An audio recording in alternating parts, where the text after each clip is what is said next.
हिरवी मिरची आणि शेंगदाण्याचा ठेचा करते आहे। आता ही हिरवी मिरची काय करते, आता थोडीशी भाजून घेते मी। हे बघा, आता आपली हिरवी मिरची छानपैकी भाजल्या गेली आहे। आता मी शेंगदाणे भाजून घेते।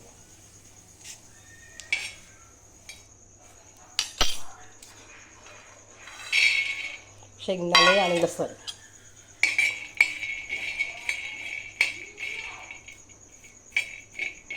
हे बघा, हे पण आपण थोडंसं भाजून घेऊ आणि थोडेसे त्याच्यामध्ये जिरे टाकते आहे। हे बघा, आता आपले शेंगदाणे आणि थोडेसे जिरे आणि लसूण हे सगळं मी भाजून घेते आणि भाजल्यानंतर मस्तपैकी खलबत्त्यामध्ये कुटून घ्यायचं। थोडंसं मीठ टाकते।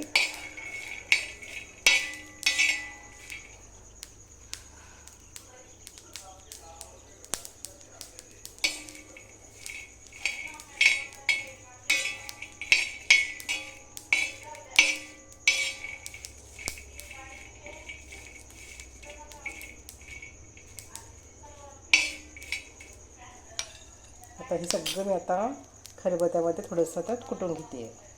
आता मी काय करते, तव्यावर थोडंसं तेल टाकते आणि तेलामध्ये हा जो आपण ठेचा केला आहे शेंगदाणे आणि मिरची, लसूण आणि जिरे आणि मीठ, आता हे थोडंसं तेलात परतून घेऊ आपण।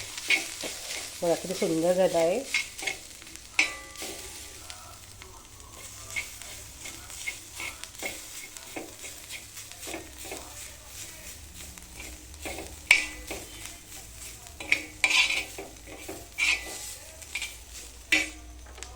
आता काढून घ्या प्लेटीत।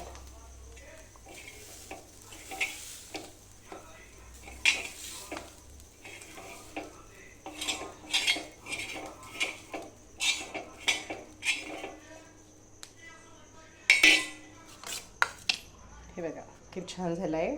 तुम्ही पण एकदा नक्की करून बघा आणि माझ्या चॅनेलला सबस्क्राईब करा।